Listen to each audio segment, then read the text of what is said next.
I am Jason Sorenson. I'm the Utilities Director. So I oversee water treatment, water distribution, sewage collection, landfill and sanitation. My staff did a great job of kind of lining out all the tasks that they do on a daily basis. You know, how many man hours it takes and how many man hours available. And, you know, in general, we're understaffed across the board. When you start figuring in, PTO and holidays and that time that employee is not available, in general, we're understaffed across the board. In order to treat water, we have to, keep chemical feeders full and, keep the plant clean and run chemical tests and, watch the computer and operate pump stations, and all those things. Really the non-core things are, more like property maintenance type things. They're not tasks that are, in conjunction with making water, but yet they're important to keep the facility up. So staff that should be operating spends time mowing lawn or fixing a garage door or fixing a light fixture or, doing some HVAC repairs and things of that nature. That on the water treatment plant side, that's kind of the breakdown between the core and the non-core. Water distribution, again, there's just not a lot that's done there that's not non-core. We're opening and closing valves and maintaining water distribution. We're turning water on and off when people need plumbers in their basement to do a valve repair. So it's a lot of very customer service oriented. We do a lot of stuff to assist the residents and the customers of ours. As far as non-core in water distribution, probably the one thing, it's something that we didn't used to do and now we do, is like fire hydrant flushing and maintenance. That used to be a fire department task. With their staffing issues, that got turned over to us, so we actually added staff to do that. In conjunction with hydrant flushing, then something that we've never done but we've always wanted to, we added a few years ago, which is a gate valve exercising program. It's an industry best practice where we have valves all over in town, I think to the tune of about 2,700 of them. And some of them date back to the early 1900s. So of course, when you have something that happens in a neighborhood, then you have a valve that doesn't work. Now you have to back up and go further. So instead of, maybe you have to do a water main repair and you have a block of people out of water, now you end up with 3 blocks before you can find a valve that works. So we've implemented a gate valve exercising program. So those, are, it's kind of hard to call them non-core, but they're not essential to, just making sure that people have water on a day-to-day basis. But they lead to some major inconveniences down the road if things happen.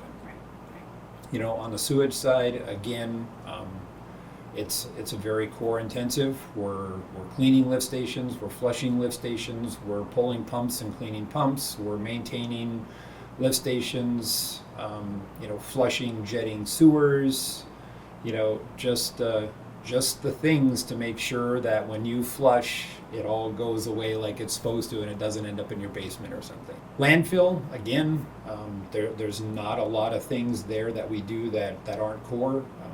There's 70,000 tons of MSW and another, I don't remember the total, probably 30,000 tons of inert that come in that has to be compacted and buried. The landfill comes with a whole host of DEQ regulations that we have to follow. You can't just push it in a hole and it all has to be done according to regulations for health and safety reasons and things of that nature. Landfills are very equipment intensive, so it's very expensive equipment out there, dozers and compactors and road graders and scrapers, things of that nature. So very expensive capital items in that department, but again, very, very core intensive. Recycling, that's kind of split between sanitation and landfill. I guess you could consider it non-core. it's garbage collected in a different manner that goes into a different location, so it could all just be thrown back in the original bin. But we've also spent a lot of time, money, and resources getting into recycling, so I wouldn't find that to be a very palatable thing to just eliminate. Sanitation-wise, again, we've got a pretty lean staff. They go out every day, pick up garbage or recycling. As far as non-core stuff, many years ago when we started the automated sanitation, we offered 3 different garbage can sizes. So that leads to people on a regular basis making choices to change what can size they have. So we're constantly exchanging a 65 for a 95, or a 65 for a 35, or a 35 for a 65, like depending on, so I mean that, we're doing probably 20, 30 or more of those on a weekly basis, and it's, of course, they're not concentrated in one area of town, so it's not super convenient to do, but it's a service that we offer. Is it a core service? Probably not. Other non-core things, we do, other than just garbage and recycling, we do a lot of other curbside collections, tree piles and, bulk item collection. We could eliminate those things, and people just have to find a way to get it to the landfill on their own. Again, probably not super popular things to tell people that they're going to have to do, but kind of in that light also, non-core would be, HHW, the e-waste collection, spring and fall cleanups. I would consider non-core.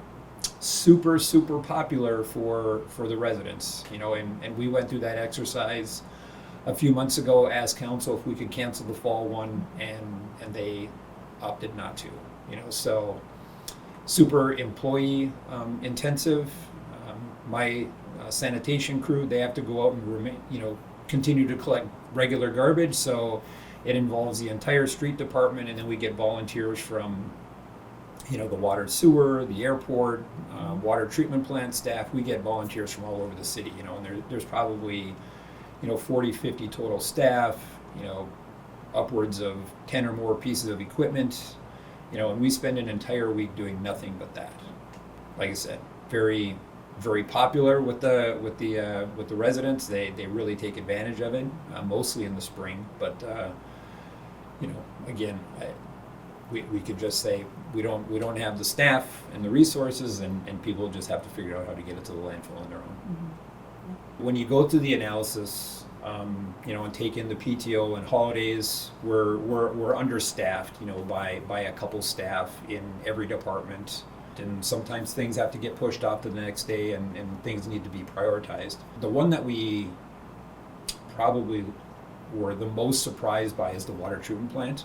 That's a hard one to really just kind of line out, like, here's what we do and here's how much time it takes. So we actually relied on an EPA staffing document that they put out many years ago, but it's still very, and it's geared around wastewater treatment, but the difference between a wastewater treatment plant and a water treatment plant are not terribly different. There's large equipment, there's processes, there's testing, sludge handling and sludge drying, like all those things. So we kind of relied on that document to look at the different categories of tasks and laid them all out.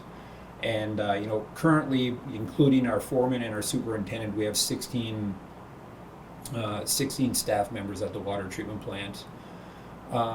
When we go through that exercise using that EPA guidance, and if you use, like, they're saying that an employee, depending on how many hours a year available, when we did the exercise originally, we went at the 20-80 hours and then subtracted off the mandatory PTO.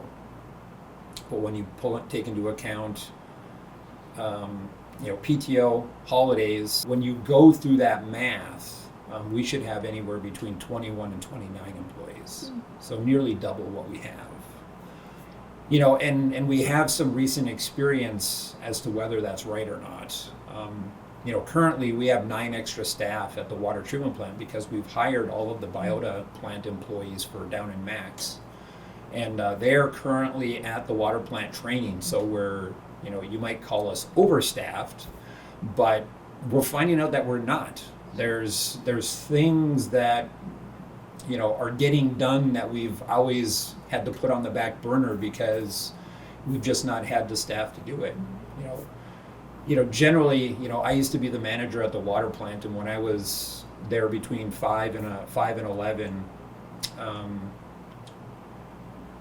we always tried to have 2 people on staff at any given time, but then people get sick, people go on PTO, you have a lot of your evening and overnight shifts when there's only one person working there. So that one person has to make sure that water's going out and water's being treated. They can't, we get an alarm and there's a booster pump in Northwest Minot that stops working at 2 o'clock in the morning. We can't respond to it. So basically it gets shut off, it gets put on the back burner, and then the day shift will take care of it when they get there. So we've noticed having the extra plant staff around that we're better able to keep up with the day-to-day demands of that operation. Probably not a super popular discussion to have, considering we're worrying about cutting budgets and things of that nature. But there's some changes coming with our source water that are going to probably free up some funds at the plant. We just don't know the extent of those. So I think our overall game plan is to see the effects that lake water has, and how that all works out, and then probably present a staffing plan at some point that probably better accommodates the tasks and all the duties that need to get done at the plant. All of my departments don't fall under that cap or fall under any property tax rules at all. They're all enterprise funds. So all of our funds all of our departments are operating using funds generated from user fees. Sanitation, your utility bill. We had to make some cuts here and there to different line items to get under that flat budget. Probably nothing terrible. It probably transitioned in some certain line items. It probably transitions us more to a kind of a just enough type of budget. We have line items where we have some money in there just in case a catastrophic breakdown occurs on some piece of equipment, whether it be the water plant, a major lift station pump. We have pumps and lift stations that cost upwards of $200,000 a piece. So it's so we can cut all of that contingency money out of our budget. We'll just have to be coming back to council on a more regular basis to get budget amendments to do those repairs. But we didn't have to make any major cuts on the flat budgets.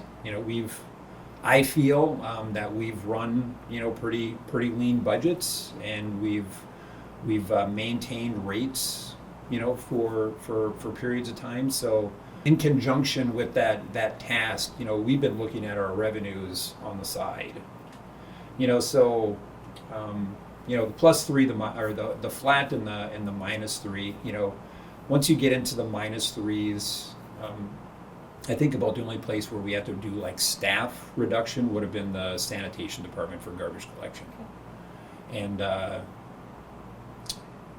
and it's really it's contrary to what our revenues say that we can do. We can run a flat budget into next year, and even increase staff, which is it's another position that we're probably going to present to council that we're going to need. 2017, since we started doing automated garbage, we've added people and more collections, almost to the point where we've added an entire route, but we've not added any staff to take care of that route. We've just distributed it amongst the other routes. So like I said, in conjunction with all the flat plus minus, we've been looking at our revenues as well. We went through the exercise to make sure that we were doing what was requested of us by council. Some of the budgets that we proposed aren't even realistic. We found ourselves just throwing money into line items to get to a plus 3%, but then on the other hand, our rates won't support a plus 3%. Like I said, we're a different Yep. animal compared to most of the other city departments.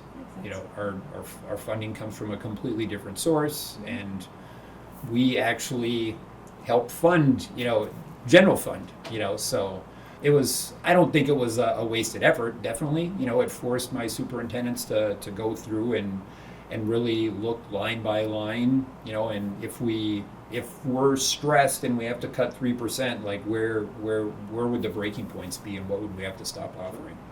There are some marginal gains that we could look at in some of our departments. Currently, we spend $18,000 to $20,000 a year on bacteriological testing with First District Health. Okay. And that's included in our community contribution for First District Health. We've discovered that we could do that in-house on our own. There's probably about $10,000 worth of equipment and reagents that would be needed, but we could do that ourselves. It would add some flexibility for contractors that do our water main replacement projects, because they're restricted to First District Health's schedule, and when they can do it, we can do it 7 days a week. The staffing at the water plant is something that we'll definitely keep an eye on.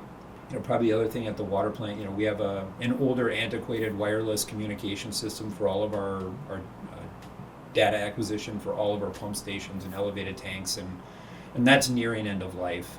So we're gonna have to make some decisions soon and start making some transitions to some different types of products there. So, marginal gains in water and sewer. On the water distribution side, we have an older way. Many years ago, we added onto people's water bill what's called an MXU fee, and that covers the cost of the meter. And then the MXU is actually the unit that sends out a signal, so we can read it without having to, physically look at the meter and read the numbers on it. So as we've made that transition, we have the entire town covered with MXUs now, but now we have to drive around in a pickup with a laptop to pick up all of these. So it requires just about a full-time employee to do that. There's what they call, it's a fixed base system. So basically, we can put 2 radios on 2 of our elevated tanks in town, and they basically send out a signal. They wake up the meter, and all the reads come in. Nice. And then it gives. There's a lot of interaction between my staff and the water billing people to look at exceptions or look at meter reads. Well, we will see a lot of those by 7 o'clock in the morning when we come in the morning before water billing even shows up. We can just more efficiently, get those lists of exceptions to look at. It also adds a lot of customer benefits where it'll send us an alarm for high usage. So say your toilet's running and overnight you use 200 cubic feet of water. That's a lot. So we would see an exception on that. We could actually call you and say, hey, you might have something going on. This doesn't look normal. Yeah. That's cool. So yeah, it's a pretty neat system. It has an expense. We have to buy some equipment, and then there's some radio licensing and things of that nature. But I think it'd be super beneficial and added efficiency to the department. In water distribution, we're going to continue to concentrate on the things that we've been concentrating on as far as big picture stuff, our water main replacement program. And then trying to get our arms around this lead and copper rule that's coming down the road. We have a lot of unidentified pipes that we have to identify, and we're working through some plans for that. So we'll continue to make those strides and get those programs under our arms. I think that's probably the majority of some of the big picture things that we have going on. So. Excellent.